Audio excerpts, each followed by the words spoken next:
মধ্যে বাস করত এক টুনটুনি পাখি, যার নাম টুনি, এবং তার পাশেই বাস করত এক ময়ূর, যার নাম ময়ূরী, এবং আর এক পাখি যার নাম মিনি।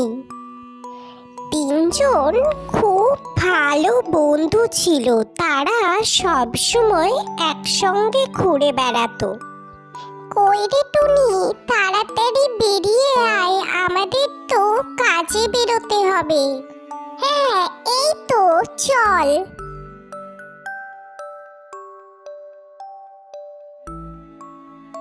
তিন বন্ধু মিলে এক জমি চাষ করেছিল, আর সেখানে হয়েছিল অনেক তরমুজ।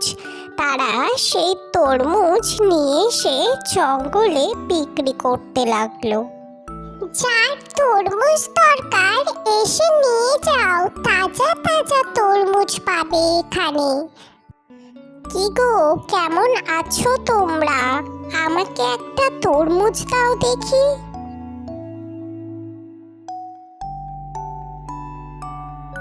এইভাবে তরমুজ বিক্রি করে ভালোভাবে তাদের দিন কাটছিল। হঠাৎ সেই জঙ্গলে এলো দূর থেকে এক দুষ্টু পাজি ঈগল। তার নজর পড়ল সেই তিন বন্ধুর ওপর। তিন বন্ধু তরমুজ চাষ করে বেশ ভালোই টাকা ইনকাম করছে। আমাদের যেমন করেই হোক এই তরমুজের জমিটা ঠিক আদায় করতে হবে। তার জন্য বুদ্ধি খাটিয়ে তিনজনকে আগে আলাদা করতে হবে।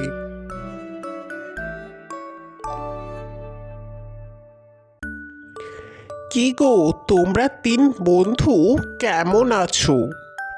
তুমি কে? তোমাকে তো ঠিক চিনতে পারলাম না। তুমি তো এই জঙ্গলের না। হ্যাঁ, আমি ওই পাশের জঙ্গলে বাস করি। এখানে ঘুরতে ঘুরতে এলাম। আজ দুদিন থেকেই জঙ্গলে আছি। তোমাদের দেখছি, তোমাদের বন্ধুত্ব খুব ভালো। আমিও তোমাদের বন্ধু হতে চাই। এই বলে ঈগল তার কথায় ফাঁসিয়ে তাদের বন্ধু বানিয়ে ফেলল, এবং সুযোগ বুঝে সে তিন বন্ধুর মধ্যে একে একে সবার মধ্যে উল্টোপাল্টা কথা বলে তাদের ভাঙাতে চেষ্টা করলো। কি গো টুনি, তুমি তো দেখি সারা দিন তরমুজের জমিতে এত খাটছ, এত কষ্ট করছো, আর তিনজন মিলে বিক্রি করছো। ওরা তো তোমাকে বেশি ভাগ দেওয়া উচিত, সেটা তো দেয় না। এ তো বড় অন্যায়ের কথা। আমরা সবাই মিলে কাজ করি গো ঈগল দাদা। সবাই মিলে মিলেমিশে করলে কাজটাও তাড়াতাড়ি হয়ে যায়, সেরকম কোনো ব্যাপার না।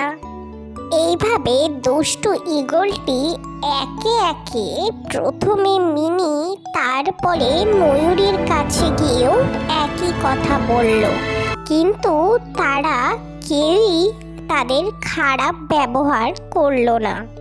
তারা খুব সহজেই বুঝতে পারল ঈগলের বুদ্ধি খুব খারাপ। সে তাদের তিনজনকে আলাদা করতে চাইছে। তারা একসঙ্গে এলো।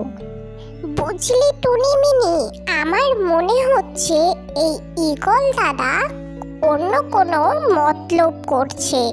আমাদের তিনজনের কাছে এসে আলাদা আলাদা ভাবে তিনজনের নামে বাজে কথা বলছে।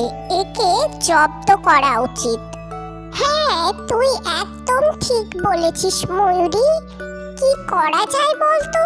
শোন বলি তাহলে, আমরা তিনজন মিলে ওকে কোনোভাবে তরমুজের জমিতে নিয়ে যাব। সেখানে গিয়েই সব ব্যবস্থা করব। পরদিন সকালবেলায় তারা চারজন মিলে সেই তরমুজের জমিতে যায়, এবং বুদ্ধি করে তারা সেই ঈগলকে গাছের সঙ্গে বেঁধে দেয় এবং দুমদাম করে তিনজন মিলে তাকে লাঠি নিয়ে মারতে শুরু করে। ওরে বাবা রে, মারে মরে গেলাম, ছেড়ে দাও তোমরা আমাকে। কেন মারছো তোমরা আমাকে? আমি কি করেছি? এটা তোর শাস্তি দুষ্টু ঈগল। এবার বল তোর কি মতলব ছিল? আমাকে ক্ষমা করে দাও, ছেড়ে দাও। আমি তোমাদের মধ্যে ঝগড়া বাঁধিয়ে তোমাদের এই জমিটা হাতানোর চেষ্টা করছিলাম। আমি বাবা আর কোনোদিন এই দিকে আসবো না। তোমরা দয়া করে আমাকে ছেড়ে দাও, আমার উচিত শাস্তি হয়েছে। ঈগলের কাকুতি মিনতি শুনে তারাও ঈগলকে ছেড়ে দিল। ঈগল উচিত শাস্তি পেয়ে উঠতে উঠতে অনেক দূরে চলে গেল। সে আর কোনোদিন এই দিকে এলো না এবং তিন বন্ধু আগের মতোই সুখে বাস করতে লাগলো।